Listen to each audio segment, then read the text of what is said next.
They say, "What up, y'all? It's Mud. I'm here on the mist."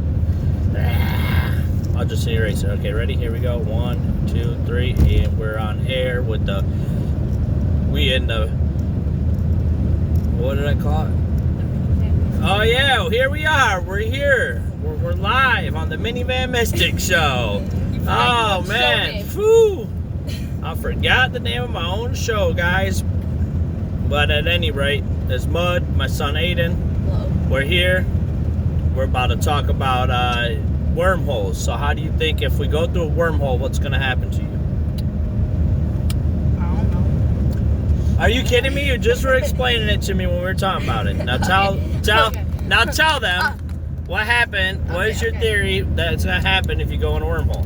Well, basically, if you go through a wormhole, the universe, if you were to teleport, the universe would have to be shaped kind of like this, like kind of like a curve, and because the wormhole would have to transport you through like a, I forgot what they're called, a certain shape, and it would transport you faster through the universe than if you were to go around the plane in a regular spaceship like that. You could just go straight across. So if you went to a wormhole to go to a whole, like say that you went to a black hole, through a black hole to try to use that to go to another solar system. Well, if we do build spaceships that have warp drives, they would open the warp drive. There's 3 actual possibilities. I only know 2 of them that how it would work. The first, most easiest one to do is to bend space-time and launch 2 different time continuums in different directions. Your time and a copy of you launched in the other direction going the same speed, and that'll accelerate you by bending the space-time like this. It'll bend it and launching your spacecraft at like 99.9% the speed of light. And for people on board the spacecraft, it'll be instant. Instead of like, most people think if you're going the speed of light and you go to Alpha Centauri, it'll take 4.31 years. It'll actually be instant for you, but when you get there, it'll be 4 years later. So what about if you go through a wormhole and then you try to come back here?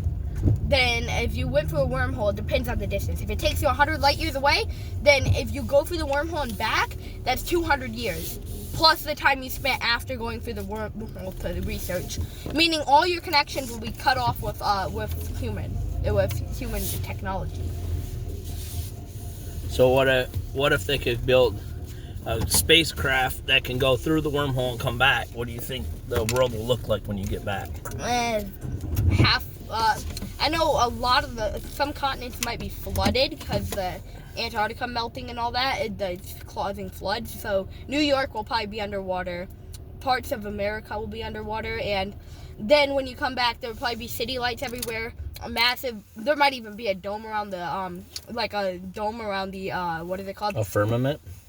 What are they called? A mega structure around the sun, so it would be a type 2 civilization. What are they called?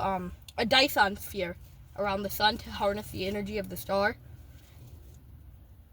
So what do you think, what will happen to your body if you just walked into a wormhole?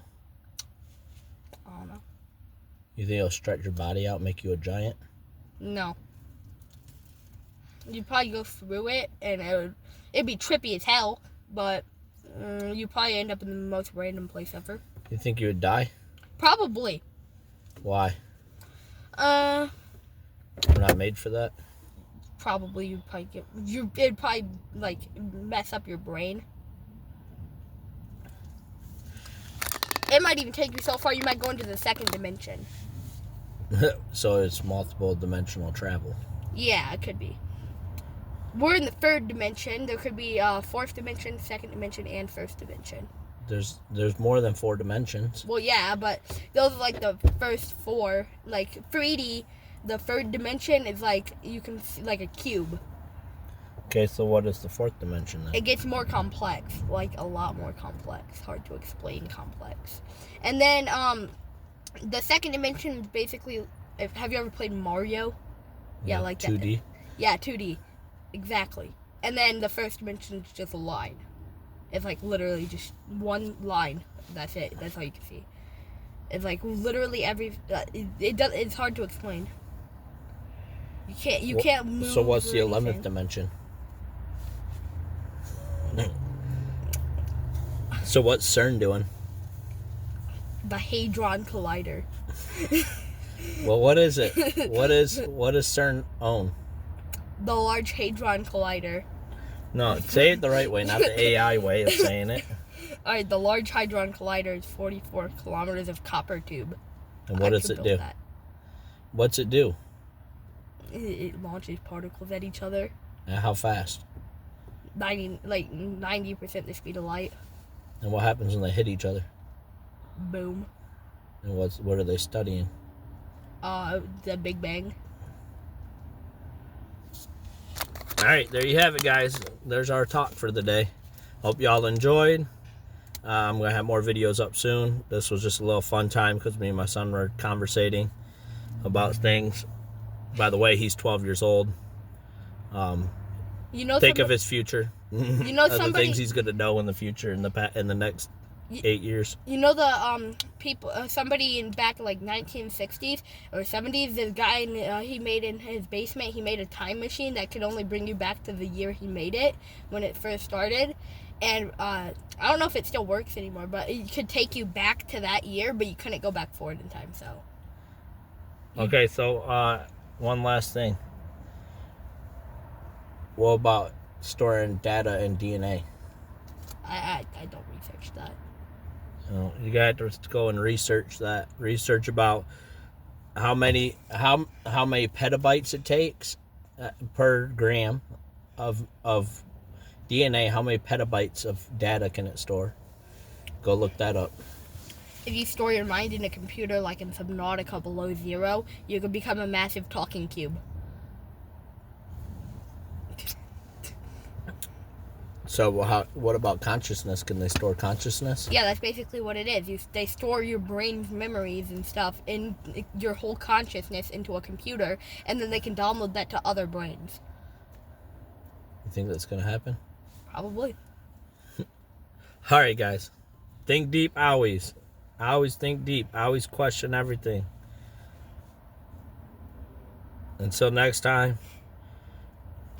Keep it G. Keep studying. Next time on the Minivan Mystic Show, we'll talk about things of unknown territories. Tomorrow we will talk about solar eclipses, maybe, or something along them lines. I don't know yet if I even will be back on here tomorrow. I don't know if I'll exist after tomorrow. All right, guys. Love y'all, man. Keep it G, y'all. I'm out. Deuces.